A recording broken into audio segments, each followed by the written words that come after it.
Welcome back everyone to another FPL video. Great having you back. So I took a break from making FPL videos from Game Week 3 to Game Week 4.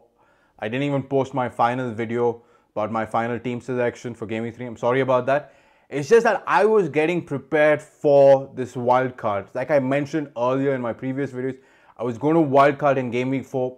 Post international break, that was going to be my thing. But it all took a turn, I think, for the better. But Ronaldo coming back in the Premier League kind of put a spanner in the works about what I was thinking, what I wanted to do. But it's a good problem to have, because if you've played FPL before and when Cristiano Ronaldo was there in the Premier League, that guy was a machine. He could get points like none other. And having him back, I think, is one of the best things ever. But with that being said, it gives you the Brunaldo problem. Do you have Bruno Fernandes on your team or do you get Ronaldo? As you all know, Bruno Fernandes is one of the highest owned players, whereas Ronaldo isn't. So do I or do we capitalize on that differential? So before we get into Game Week 4, let's just have a look at Game Week 3. Got 65 points, above average, going up, making my way up. Right now I'm at 494,000 in the world. 494,000 in the world. Wow, 100k seems far away, but it's a long journey. It's not how you start, it's how you finish. And I think with the transfers that I'm going to be looking at making at Game Week 4, I think it will give me more green arrows going forward. And before I reveal all this, just let's keep it a suspense, because I've actually spent a lot of time analyzing and looking at the best combinations, best permutations, combinations of players and teams, and who's got a good fixture difficulty rating. Like, you guys know I like looking at that, because I think that gives a good idea of what to look forward to in teams. You can have one or two odd players like a Salah, like a Fernandes, or even Ronaldo, even De Bruyne is coming back. One of those guys you need to have, but there's others where we want to see at the best fixtures possible. So in Game Week 3, I had in goal was Martinez. He's not going to be playing this week because of COVID. So he got me 2 points. In defense, I had Reguilon. I was contemplating between either Reguilon, Dyer, or even Sanchez from Spurs. But I took Reguilon. So if you guys want to know if the final team that I make sure you follow me on Twitter. I usually post the final team an hour before the deadline. So just follow me on Twitter. A lot of stuff's happening. Make sure if you have any doubts, queries, suggestions, or even if you want to have a question like, why did I pick this person for the team? Just leave a comment on the video as well as on Twitter. I'll get back to you guys. So I had Shaw. Shaw's been playing well. Got 6 points. He's got a good game week going into Game Week 4. Trent, 4 points. Daniel Amati scored 2 points. Rafinha, expected more from the game that he was playing against Burnley, but it is what it is. Salah again scoring, finding his touch, 10 points. Didn't expect 2 from Fernandes, especially when they were playing Wolves, but that's okay. Benrahma, he's there because of this 31% of people who own him. And also, he's got good fixtures coming up at 6.2 million. It's a good option to have. Ings and Antonio. Antonio has been on fire these first 3 game weeks. 13 points, 16 points, 11 points. And with the fixtures that he has, I'm got to say he is a must-have player. And I think 51.7% agree with that. So make sure you have him in your team. So he's there. Sanchez on the bench. Tooney scored. Wasn't expecting that. Tsimikas got in some minutes in.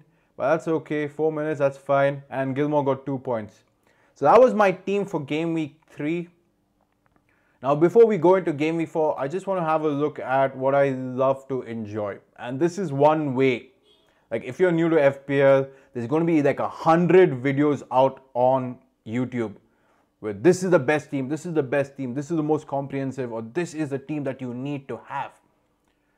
But if you're new and if you want to get a little bit of understanding of how such, like, people get the idea of like how creators on FPL or anything else, how they create. We base it on, the main basis is on looking at how the fixtures are for the next 6 or 7 game weeks. So I've done that usually anytime I've played. I've made sure that I've looked at least 4 or 5 game weeks ahead with the players that I get in. And I usually try to have a balanced team of 15 players who are playing.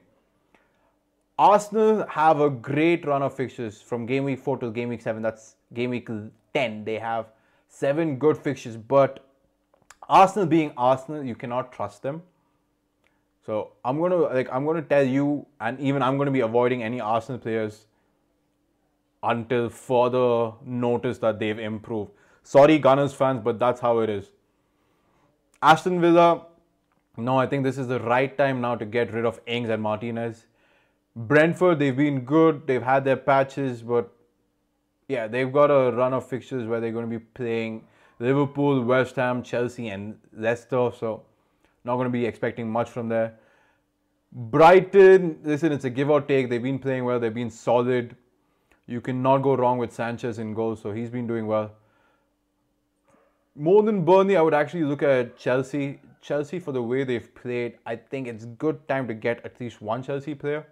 And then after they finish with the City game, they've got good games going forward.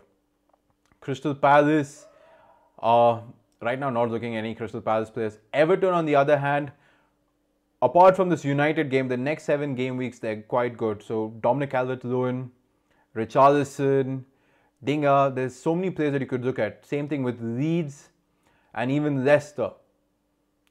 So there are some teams that you should look at going forward, and don't just look at game week 4. Oh, they're playing Liverpool. Look at that. They're playing Newcastle, West Ham, Watford, Southampton, Wolves, and Norwich. Norwich so far have been where you're going to be getting your maximum points, whoever's been playing against them. Leicester are good and have played well. And Vardy didn't go out on international duty, so he's rested. Same thing with Maddison. They're all recovered, so they're all guns blazing to go. United, I want to see how Ronaldo plays in this game against Newcastle. And it's great that they have a game against Newcastle. It's not a difficult team or anything. It's a not derby. So I'm hoping Ronaldo starts. And the way he played for Portugal, he still looks amazing. I think he's the best striker in the Premier League. No shade to Lukaku, Kane, or anyone. Ronaldo is Ronaldo. Like, Norwich, bless him, got good games, but don't give them much hope. The other teams that I'm looking at are Spurs, Watford, West Ham, and Wolves. Wolves, they have till game week 10, they've got good games. They're playing Watford, Brentford, Southampton, Newcastle, Aston Villa, and Leeds. So that's got a good run of fixtures. West Ham, apart from a tricky fixture against United and maybe Spurs in game week 9, they've got a good run of fixtures. Same thing with Watford. You have Ismail Sarr to look at. So there are players. And Spurs, they've shown that they have a capability of being good, being better. So the team's solid. So you never go wrong getting one of these players from these teams.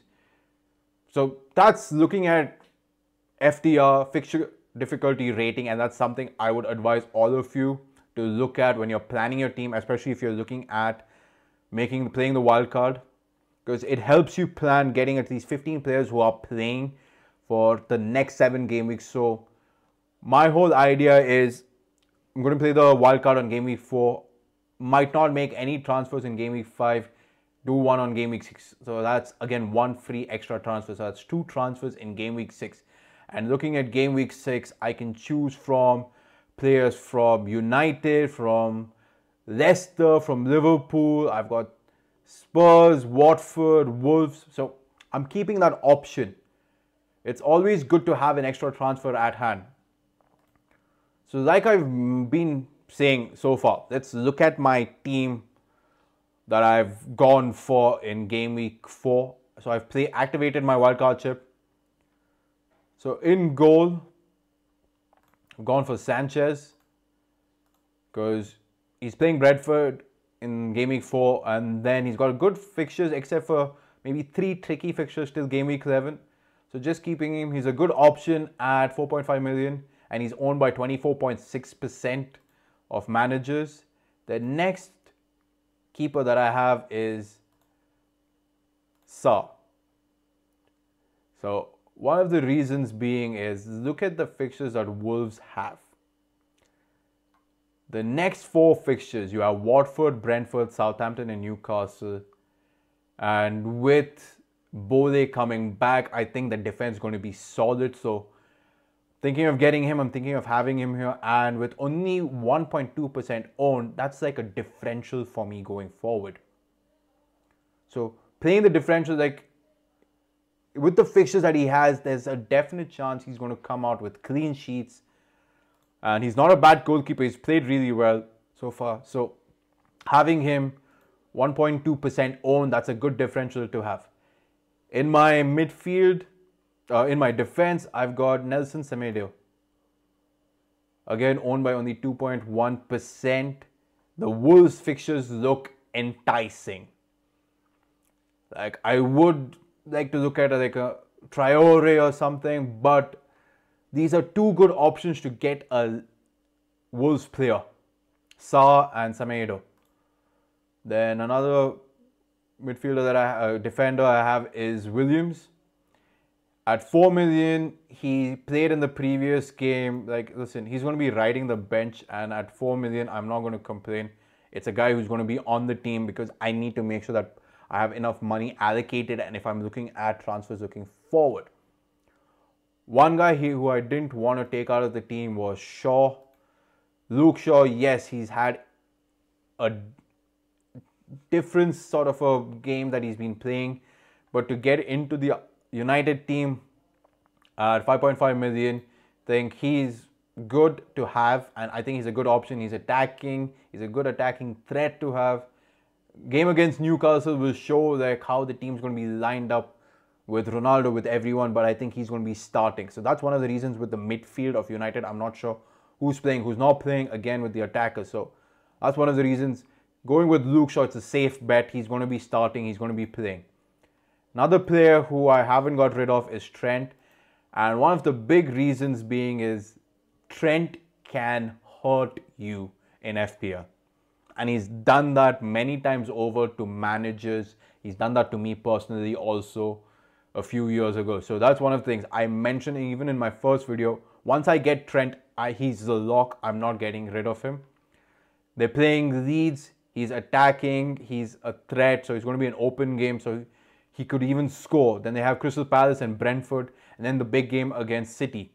So they have at least these 3 games where he's going to be attacking. And even the City game. Listen. Trent can have a blinder even against City. So do not count Trent out. Yes, at 7.5, he's a luxury. But it's a luxury that you want to have and not regret getting him later when his price increases. And the last defender that I'm looking at getting is Christensen. Reason being is after game week 5 and 6, from game week 7 to game week 12, Chelsea have a really good run of games. And at 3.1% owned, he is starting. He's starting every game. Look, I can either go for a Rudiger, but Rudiger is at 5.5. And if you're looking at Alonso or Azpilicueta, you're looking at close to 6 million. At 5 million, he fits into the team, into the dynamics that I'm looking for. Now, my midfield, got to go with Salah. Listen, it was either Salah or Fernandes. I needed to go for Salah because I needed the Liverpool cover. So I've got Salah. Salah, listen, he's been on form. He is going to be attacking. He's a threat. And I don't think nothing's going to be stopping him anytime soon, except for when he goes to African Cup of Nations. Until then, having Salah on your team is one of the best things to go. Another player that I've got from Liverpool is Diogo Jota. One of the reasons being is Firmino isn't going to be playing against Leeds. Firmino's out because of quarantine rules. So he's out. So I've got Jota. So Jota is there for now. Another player who's again going to be a differential is Ismail Sarr. Yes, he had a good game against Aston Villa. He hasn't played that well against Brighton and Spurs, but look at these games. He's got Wolves, Norwich, Newcastle, Leeds. Yeah, maybe he might not score points against Wolves, but against Norwich and Newcastle, I have a definite thinking that he will score. And Watford, they haven't played badly. They've been unlucky, and I think this guy is going to be the difference maker. And with only being owned by 4.8%, that's one more differential player I have in my team. Another person who you need to make sure is on your team is Benrahma. I could go look at some other player, but I'm keeping him is because 31% of people own him. 31% of managers have him in their team. And I want to keep him because, listen, if I don't have him, he might hurt my points. And West Ham do have good games. Yes, it might look tough, but listen, they can score points. And 6.2, I can change him later, but it's good having him around. And the last midfielder that I have is Demarai Gray. He's played really well. He's got 9 points in his previous game and 8 against Brighton. And they've got Burnley, Aston Villa and Norwich. So he's a good option to get into the Everton team. And I know you might be thinking, there are so many other players you could be looking at Everton. But I've looked at him, it's because of his price as well as the differential of number of people who own him. I think he's played well, he's been outstanding for them. And one of the reasons of getting these differential players was because I wanted Ronaldo on my team. Cristiano Ronaldo. Like, if you look at this, in 2008 and 9 season, he had 206 points. 2007 and 8, he had 283. 06, 07, 244. This man is a legend. And he's only owned by 20.9% people, managers around the world. This will increase after game week 1, and doesn't matter if they've got difficult fixtures ahead. He is going to be a difference maker. And at just 12.5, this price is going to rise. Yes, it's a premium for a forward, but he's well worth it. And the form that he's been on, and if he's anything that he showed over the weekend for Portugal, he's going to be unstoppable. So I've got Cristiano Ronaldo. Another person who's a must-have, who I'm not going to be getting rid of anytime soon, is Antonio. 51% owners also have him on their team. And listen, he's played well. Do not discredit how West Ham have played. They've been brilliant in the 3 games that they've played. And even going forward, this guy is the focal point. I think I've been repeating this in all my videos. He is the focal point for the West Ham attack. And the games that they have till game week 10, apart from the United game, and even the United game, it's a 50-50. Anyone could take it. They have a chance of scoring, and especially with Antonio, he has a chance. And the last person I have on my team is Dennis. He plays 90 minutes. He's playing. So he's a guy, he's a forward at 5.2. He plays every game. Got good run of fixtures. It's maybe he might play, might not play, but this is my team going forward. This is the team that I've got. And for even picking the team, I'm going with like a 5 in midfield with Salah, Gray, Benrahma and Jota. So this is something that I'm looking at. But if I wanted to make any transfers, and here's the thing, make sure you follow me on Twitter and to see if I make any changes. If I want to make any changes, it would be to, like, say, remove Gray and instead of Gray, I might look at Allen from Everton. Again, he's playing 90 minutes. He's got a good run of fixtures, and at 4.5 million, that gives me some money to play around with. In goalkeeper, to save even more money, I'll go with Jason Steele. So I have 8.4 million in the bank. So with 8.4 million, one of the players that I'm looking at is a Mason Mount.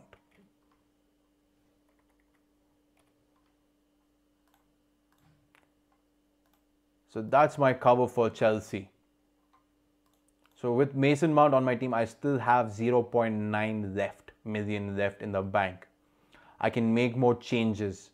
So guys, make sure you follow on Twitter and have fun. If there's anything that I've missed out, I might make a follow-up video tomorrow with my final team selection. But as of now, I'm sticking with this team of Sanchez and Salah as goalkeepers, Christensen, Arnold, Shaw, Williams, Semedo, Salah, Jota, Sarr, Benrahma and Gray, Antonio, Dennis and Ronaldo as my starting 15. Make sure you subscribe to the channel, leave a like on the video. It goes a long way in growing this channel. Leave a comment. Have fun with FPL. I'll see you guys on the next video.